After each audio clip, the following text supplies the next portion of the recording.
Hello, friends, and welcome to another episode of the Mobile Bev Pros podcast.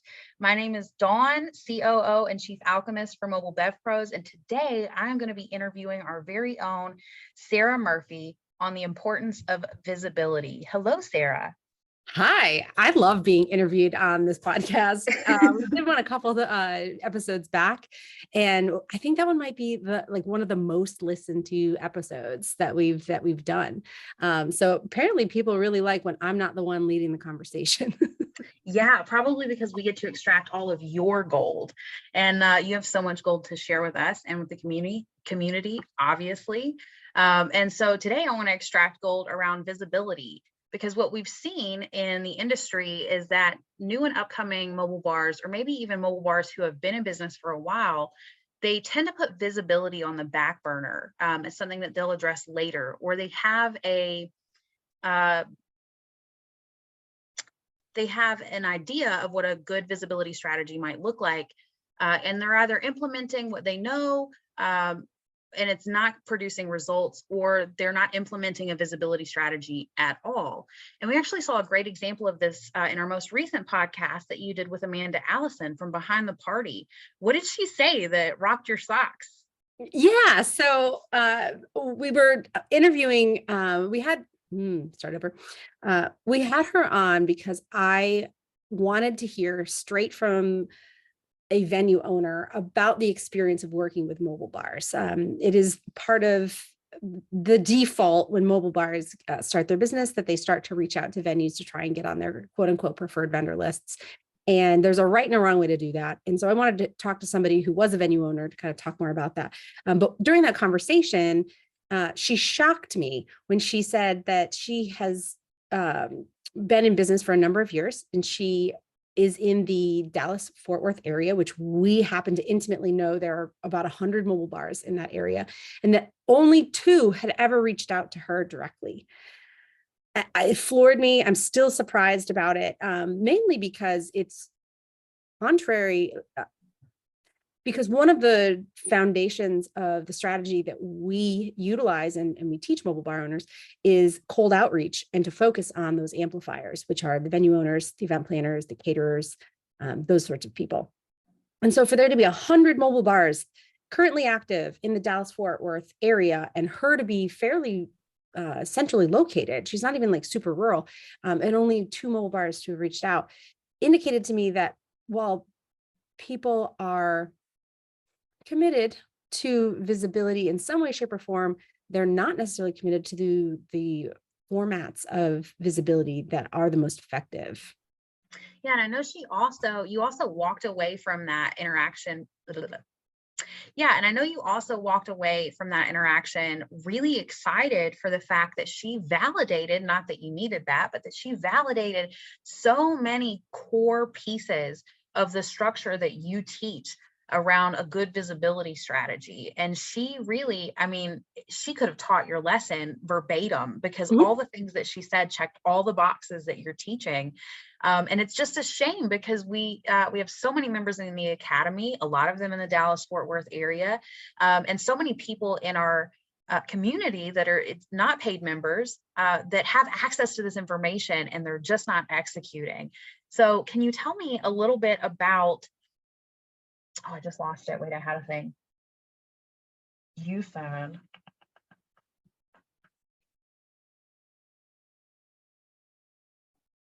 oh, amplifiers. So can you tell me a little bit about what an amplifier is? When you use that word and you say it's venues and it's event planners, give me the definition of what an amplifier is. Yeah. And I don't know if this is a term that I heard once and like clung to, or if it's one that I absolutely made up.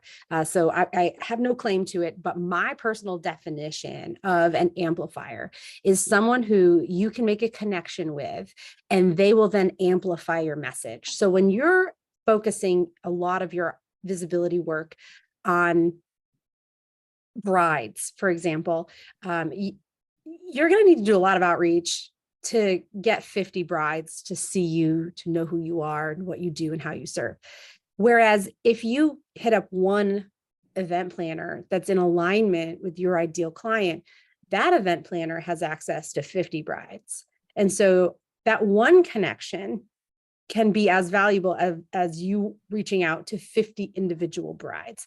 And so since I'm all about efficiency, I'm all about optimizing use of funds and resources and energy, it makes sense to me to focus visibility strategies on making the most amount of connections that we can with amplifiers. And now amplifiers are going to look different in every single industry, but in this particular industry, mobile bars, it oftentimes looks like any other fellow vendors. So venues, event planners, photographers, caterers, DJs, your chamber of commerce, anybody who is in your network that is connected to lots of your ideal clients. I love that. And so we do have a visibility workshop coming up. It is going to be the first time we've ever ran it virtually. So many people asked for a virtual version of this workshop, and we decided that that was the best course of action moving forward. And so we are going to have a virtual visibility workshop on May 1st from 9 a.m. to 5 p.m. Mountain Standard Time. And everyone can tune in and listen if they purchase a ticket.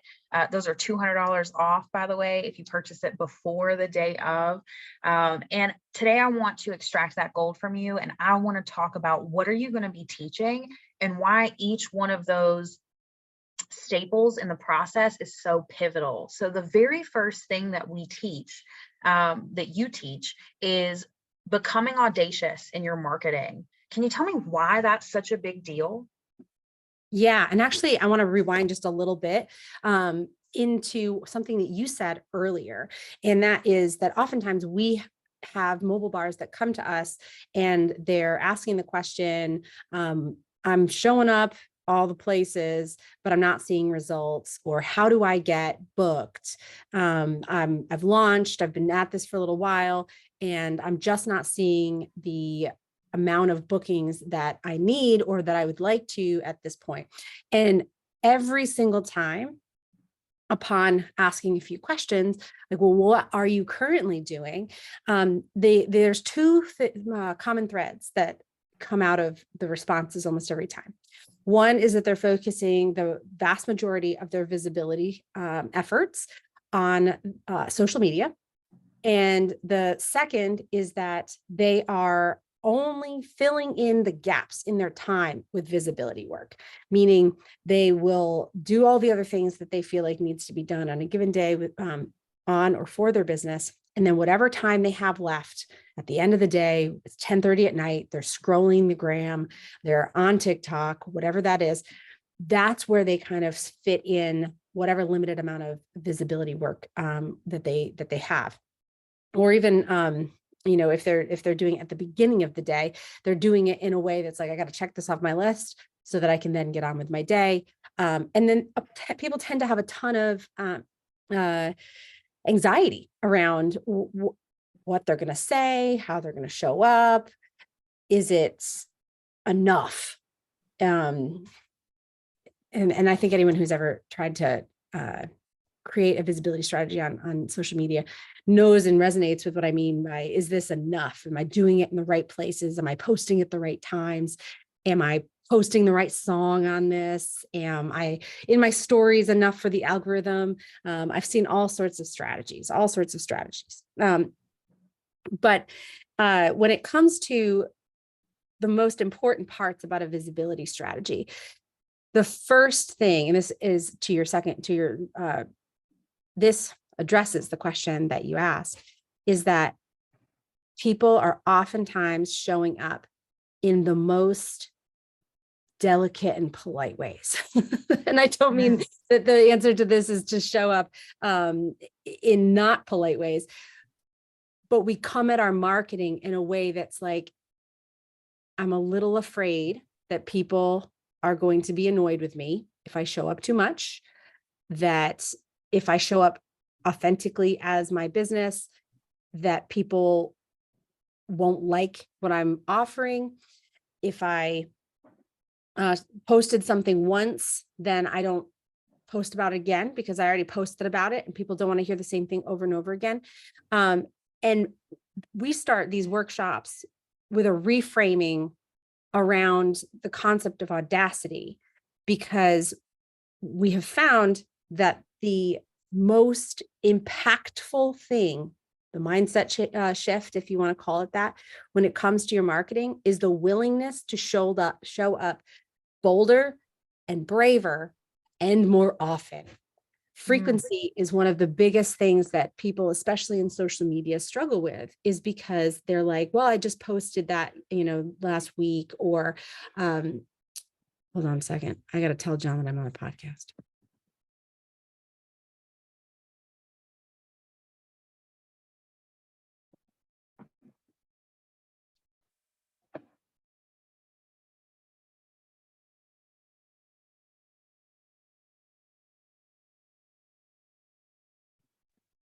He's so loud on the phone. I don't remember. Maybe I should just start this whole section over again. So you were talking about the first thing is, I think you said frequency, and then you said, yeah, I'm just going to start from to answer the question that you actually asked. Okay, we'll go back. Okay. But to answer the question that you actually asked as to why we start with teaching audacity, it's because in our experience, the biggest shift that needs to happen in someone's visibility strategy is the willingness to show up more and to show up more authentically. I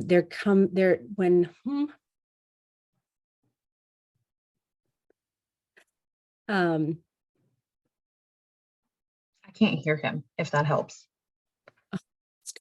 Hopefully my microphone can't either, but he's like slamming doors, and like the microwave is going beep, beep, beep. So to show up audaciously, to show up more. This is so hot. Maybe I should just start over. I'm going to start over because I get in the flow and then it gets yeah, go for it. So to answer your question, the reason that we start these workshops with the concept of audacity is because the biggest shift that we see bring the biggest results for mobile bars and probably all business owners is the willingness to show up bolder and more frequently. And requires a bit of a mindset shift. I think we come at our marketing and our visibility oftentimes from a place of, we don't really want to bother anybody. We only want to provide content that we think is going to go viral or add a ton of value. And that's part of it, sure. But we also want to show up often. And especially if we're showing up on something like social media, which tends to be everybody's favorite methodology of visibility work, especially before they come to the visibility workshop. It's that we're beholden to the algorithms. And just because you post something doesn't mean all your 8,000 followers like we have, or we're getting close there anyways, like maybe 20 people, 100 people might see that post. And so we can't rely on the algorithm to show all of our content to the people who actually want and need to see it. And so frequency is really important. And letting go of that thought that, I'm showing up too much, or I'm showing up too much saying the same thing. So we gotta get rid of that. And then the next is the willingness to show up more authentically, because that is what's going to set you and your business apart from every other mobile bar that's out there. Because there's only so many white horse trailers and camper bars that people can see before they all start looking the same and people get confused. And so you have to have something about your business that isn't about your bar, and it isn't about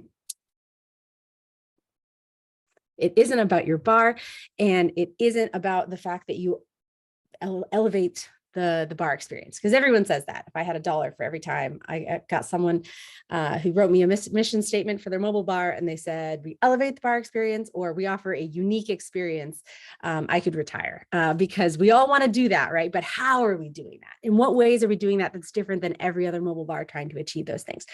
And so we go over very deeply in these visibility workshops exactly what it looks like to show up audaciously within your business, and why, how, when, all the good juicy parts about audacity.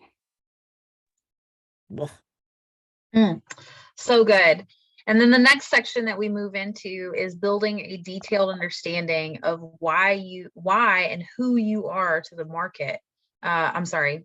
The next section we move into is how we build a detailed understanding of your why, your big why you do what you do, and who you are to your market. Why is that pivotal on top of showing up audaciously?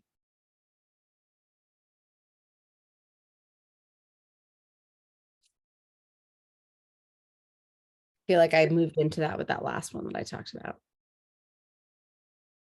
What is wrong with me? It's okay. It's a day. That was so good, Sarah. Thank you so much. And then so after that, we're going to get really clear on who your ideal client is. Why is ideal client work so important? And actually, we were just talking about this because we have a project that we're working on for a done for you client. And she had to kind of get super clear on who her ideal candidate would be for a job. And then we had to hold the line that that person existed, even though she didn't necessarily believe that they existed. And so you can do the same thing with your ideal client. Can you explain to me why ideal client work is so pivotal and how it changes the game for a mobile bar? Yeah. So ideal client work is important because and this is like an office term that we use a lot. If you're trying to be all things to all people, you're going to be nothing for everybody. And that's not a concept that we came up with, but it is a concept that remains true. And new mobile bars, especially, they get into business and they just want to book parties. And so there's a little bit of a scramble sometimes to be like, we can do that. Yes, we can do that. Boho weddings over here and super urban, modern weddings over here. And so like we can do all of those things. But what they're failing to look at is that we don't really care what the actual event looks like, whether it's boho or it's modern. We want to know who is booking those events. We've had a little bit of this work, especially in our group program, in that when we're doing pricing and packaging, and people do the math on how much they actually need to be charging in order to be making enough money for this to be a business and not just a hobby that they pay to do every Friday and Saturday, they sometimes have to climb the ideal client ladder, meaning they may have been focused on affordable or budget weddings, or maybe they were a preferred vendor at this particular venue that would attract more moderate budget brides, for example, but the amount that they can afford for a bar experience isn't enough to pay the bills ultimately for the mobile bar. And so we have to climb the ideal client ladder. And what that looks like is sometimes reframing what you're offering that's of value, because the things that people value in one ideal client pool might be different than what people are valuing in another client pool.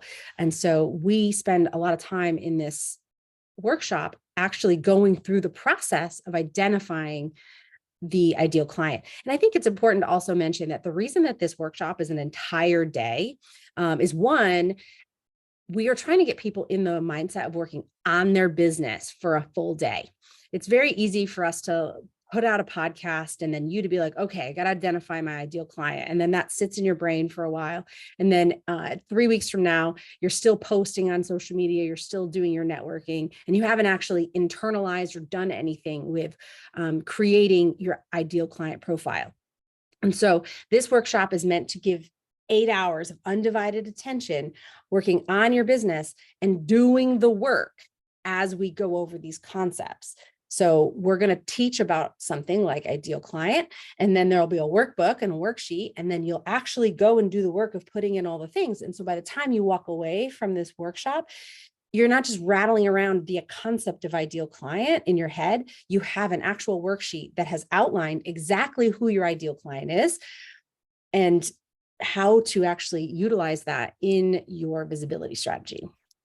Oh, that's so good. We really actually take it from the realm of thought and feeling, which is what a lot of webinars and workshops do. They get your wheels spinning, right? And you get all inspired and you have a fire in your belly. And then it just dies because you don't ever actually bring it earth side. You don't ever bring it into matter, into an actual strategy that you can implement in the world.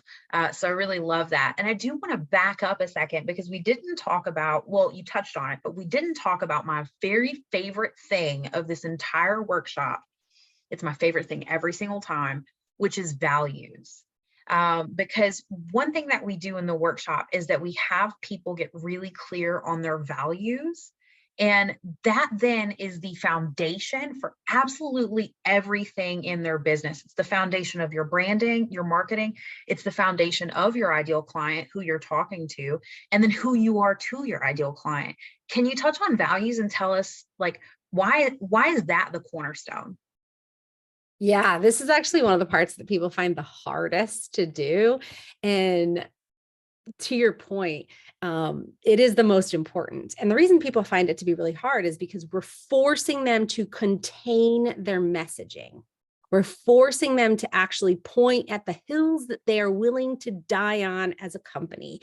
And when you're first getting started out, that's scary because people want to be flexible. They want to be available for anybody because they don't want to have to turn people away. But the important thing is to recognize it's not about turning people away. It's about identifying the things that are so important to you that it'll drive the type of business that you do, how you do your business, and when you're going to say no. So we're forming boundaries when we create and identify our values. And then we utilize those values to infuse in all of our marketing. And that's really important because if you are forward facing with your values, the people who share those values are going to see themselves in your marketing and they're going to resonate with your brand. And when you do work together, you're going to be like, my clients are just the best. How do I have just the best clients? And it's because you've told them what you value and they're resonating on some level. Oh, I value that too. And so they become much easier to work with because you have aligned values. But if you don't have if you haven't identified the values that are important to you and in how you're going to show up, then there can be misaligned expectations. There can be more of those unideal clients. And there just isn't as much resonance between your marketing and the people that are receiving and hearing your marketing. Because one of the other things that we mentioned is that people make buying decisions based on emotion. So if you have very bland marketing and messaging that isn't actually connecting with people or evoking some sort of emotion, then it's noise to them. Like people are bombarded with marketing messages all the time, but you're not always hearing or registering those things. Only the things that spark an emotion make you stop scrolling or make you stop and listen. And so the things that evoke emotion in people are usually the things that either align with or trigger their value system. This is golden. And we see this a lot in the Facebook groups where people are attracting, or even in our Achieve group, not so much in the Exceed groups, but in our Achieve group, and people that come to this visibility workshop they're dealing with people who can't afford them, or they're trying to haggle their prices. They're like in constant conversation around like trying to validate the value of their bar experience. And when you get really aligned on your values and you use that as the foundation, that then becomes all these other pieces, all these other pillars: who your ideal client is, how you speak to them, and how you show up in your marketing. You eliminate those people a lot of the times because they're not going to resonate when you're really, really clear. Now, when you don't have boundaries, like you said, because you're cutting people off, when you do this work, what you're saying is, this is who I'm for and this is who I'm not for. And that's good boundaries. And if you don't have good boundaries, all that leaky, I'm going to say energy, I'm going to go there, all that leaky energy is attracting just anybody. Everybody and their mama is coming in and they're like, hey, can you do an event for 600 people for $500? And you're like, what? no, you're 3 hours away from me. And they're like, well, I'll put you up in a hotel for half a night. And my cousin can bartend for you.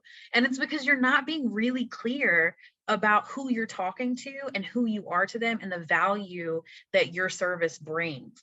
You always say that mobile bars are a luxury service. And if you're not seeing it that way, then this visibility workshop is going to help you reframe not only how your ideal clients see you, but how you see you. And that changes everything. Yeah, this is an expensive business to have. And that sometimes catches people off guard because they're like, but wait, you actually don't need a mobile bar to get started. And you could just do this with like a 6-foot table and a tablecloth. What do you mean by that? What I mean by that is that this is an expensive business to be in if you're going to do it properly. And that requires oftentimes commissary kitchen, insurance, commercial insurance, W-2ing your employees, right? That's a lot of what we teach here at Mobile Bev Pros is how to do this business properly and professionally. And the costs start to add up. And so if you're not considering yourself a luxury service and you're just a mobile bartending service, then you can do this pretty inexpensively. And that's the people who can go out there and they can do this type of work for $25, $30 an hour. But that's not what we teach. We teach how to do this professionally and in a way that can make you great money and become a career and a thriving business. And if you're going to do that, you have to be willing to identify with a luxury service, and you have to be willing to charge more than you ever thought that you would need to charge in order to do this. And we do have a number of clients that struggle when they do the math at looking at that new price point and saying, how could I possibly charge these rates? But in every case, and Don, you can attest to this because we've seen it over and over again, we make them raise their prices as much as we can make anyone do anything. And it doesn't take very long for someone to book them at those new prices and for them to gain a whole new level of confidence in those prices. Oftentimes we're subconsciously undervaluing what we're doing, thinking that nobody will pay more. And we just reflect back like, well, there's people paying more all the time. Like, you can look back and hear me say over and over again, I was booking events when I was charging $5 an hour. And I was booking events when I was charging $50 an hour. There's something for everybody out there. Price, it's never about the price. It's always about value, and value almost is a symptom of price. If people don't see the value in it, they won't buy it. But if they see value in it, they'll buy it no matter what the price is. That's why we have cars at every price point out there, and they all do the same thing. They all just roll down the road. Yeah, it's so good. It's so good. I used to, in my retail days, tell my leaders, don't stop shopping out of your own pocket, because they weren't hitting quota. They weren't hitting their sales goals. And when we would go in and I would listen to their sales conversations, they would, if a customer was looking at the items we had on the top shelf, which is why they're there, or even eye level shelf, which is why it's there, they would be like, oh, this one's just as good and it's $25 cheaper. Why would you say that? And it's because that's the curling iron they could afford, right? And so if you stop shopping out of your own pocket, what you'll find is that, again, like you said, if you can demonstrate your value and you can see the value in what you offer, other people are willing to pay any price point at all. So the next thing that you dive into in the visibility strategy is your brand strategy, developing your brand strategy and how you attract and book your ideal client. We've kind of already touched on this because we've been in it for a minute. But do you have anything for us around developing your brand strategy?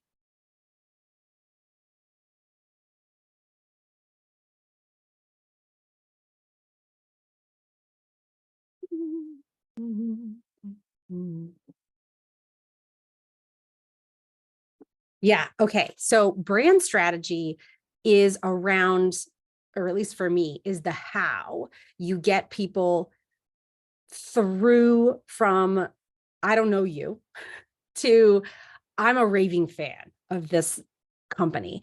And the best way to do that is to meet people where they're at. And so within the workshop, we're actually going to break down a little bit of the psychology of buying habits, how you can adopt that into your own business so that you can create pathways for people and meet them wherever they're at in their buying process, but also in their psychology. And that requires a little bit of a strategy as to how you're going to do that. And so we'll teach on that concept, and then we'll give examples of what some of those strategies can look like. And then people will be able to build out what specific pathways that they're going to build within their business to address the different buying psychology and also the, man, that sounds clunky.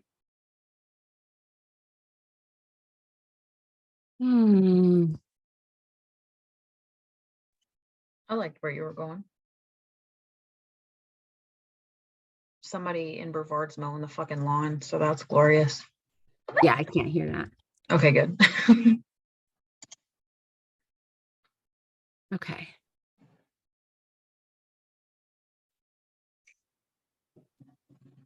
Okay. So brand strategy, we teach brand strategy in this workshop because it's great to know your values. It's great to know who your ideal client is, but then we need to know how to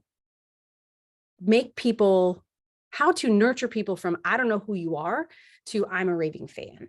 And that requires a little bit of strategy because not everybody comes at the buying process from the same place psychologically. And also not everybody comes to the buying experience.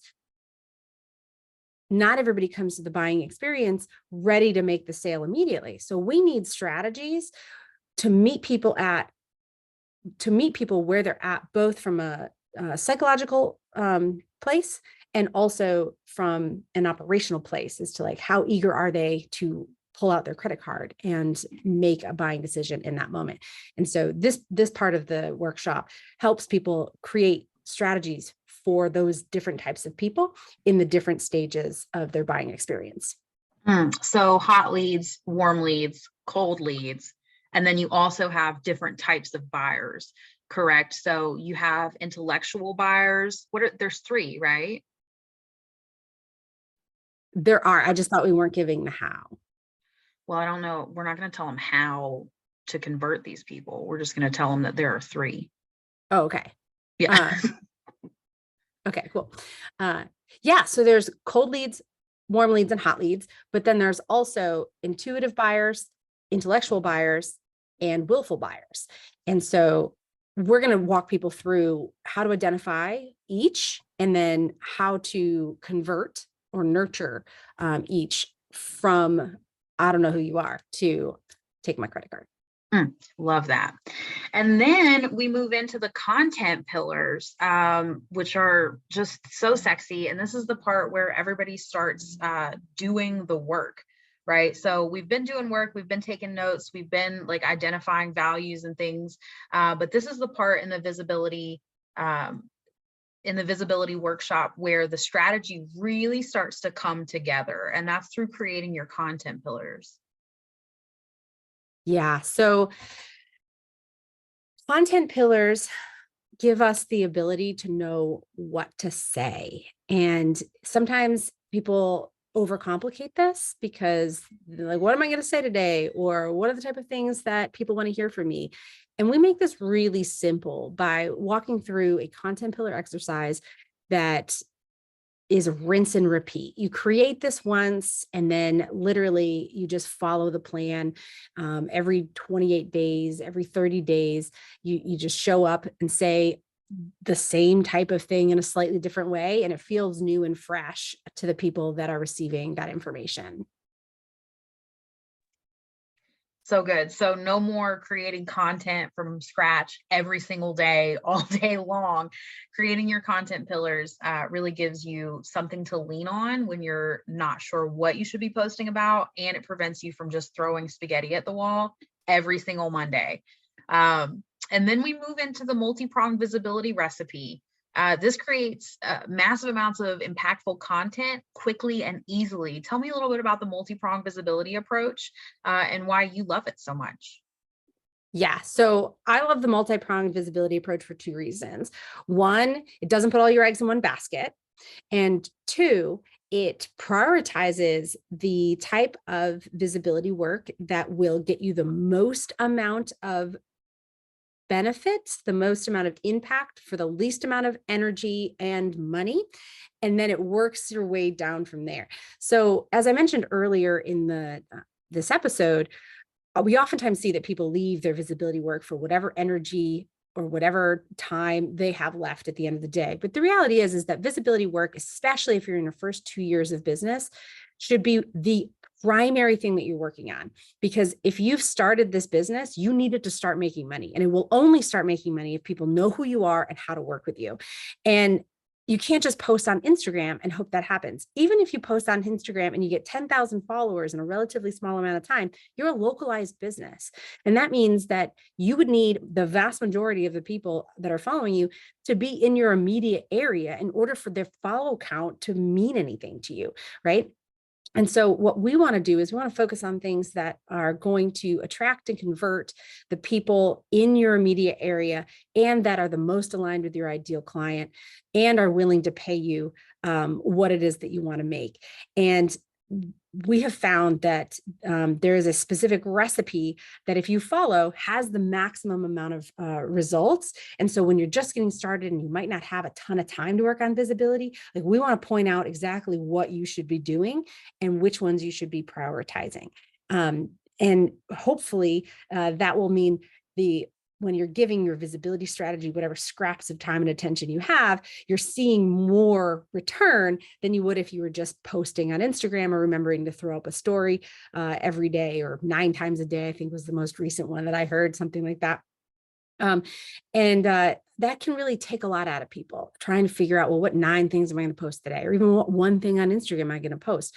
When ultimately, I'm not saying social media doesn't have a place in the visibility strategy. It's just at the bottom for me. And the visibility strategy that we teach. I even had someone text me yesterday who came to the last mobile bar visibility strategy that we did in California. She basically said, I've been implementing the strategy that we learned in the workshop, and we're already seeing results. Like, yes, thank you. Amazing. I'm so excited. I'm in a coaching program for women in business, and it's phenomenal. But we have, I'm in with, so I am in a coaching container because I know the impact that coaching has.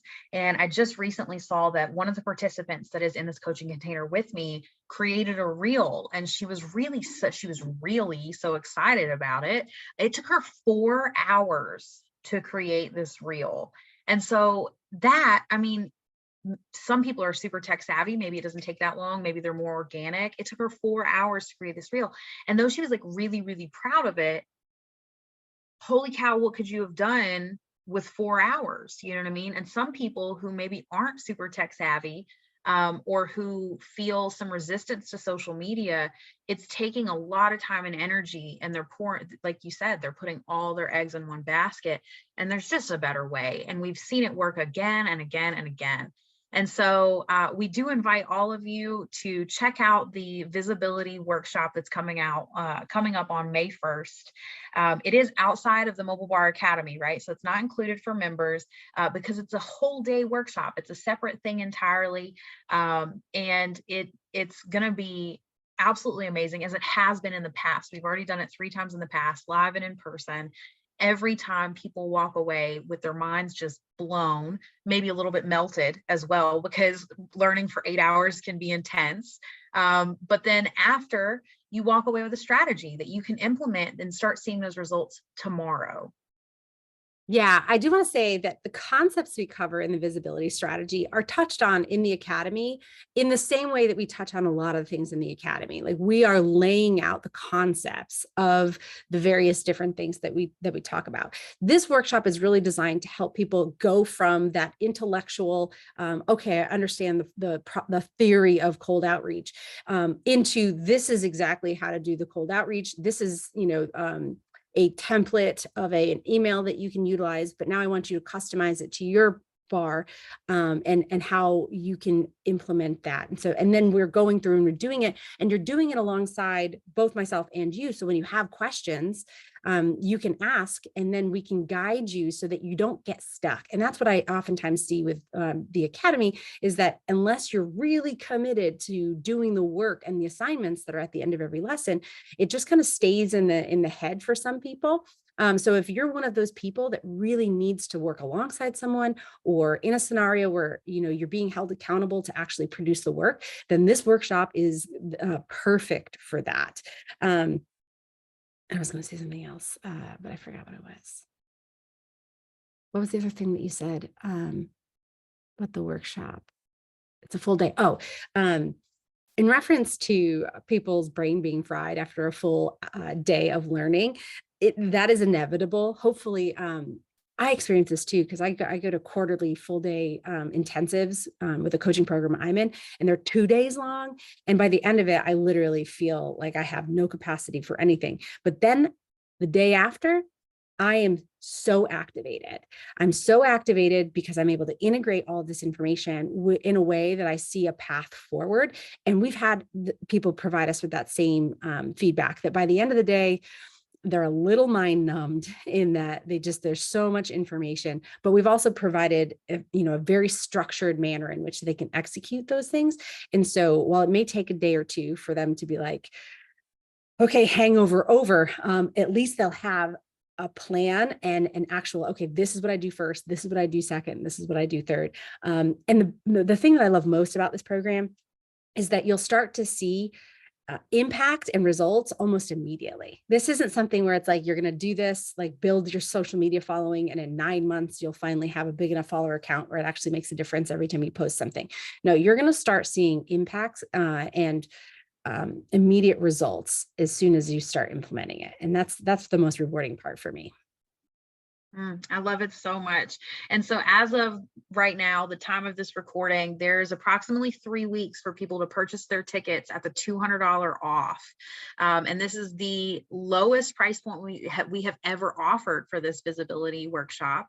And then after May 1st, they can purchase tickets to watch the replay. The disadvantage is A, you've lost that $200 savings, and B, you can't ask your questions live anymore. And so there's not going to be as much support, hands-on accountability.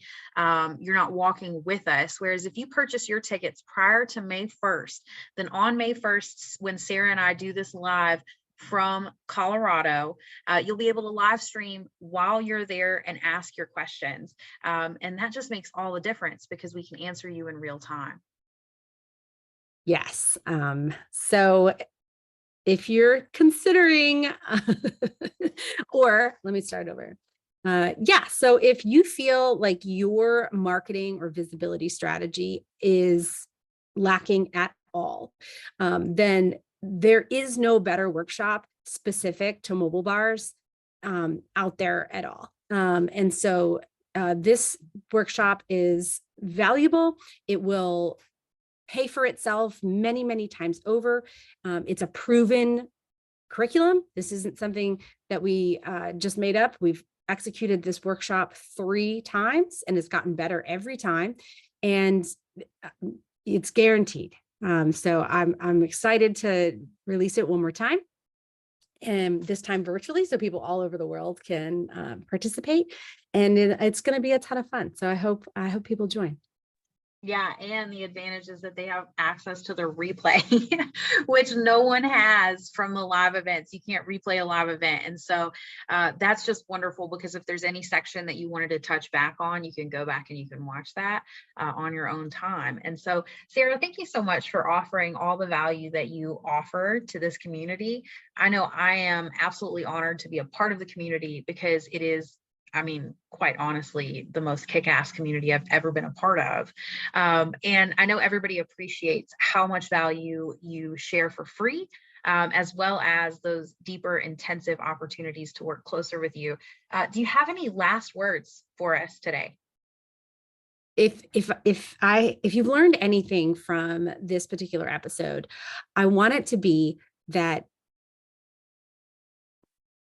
the key to increasing your sales and success as a mobile bar is to show up more and to show up louder and to show up more authentically. And as much as you think that you are showing up already, it's probably not enough. I love that. And we circle right back to audacity. All right, Sarah, thank you so much for letting me interview you today. And guys, we will catch you in the Facebook group or in the academy or back here on the podcast, and we'll talk to you all soon. Thanks, Dawn.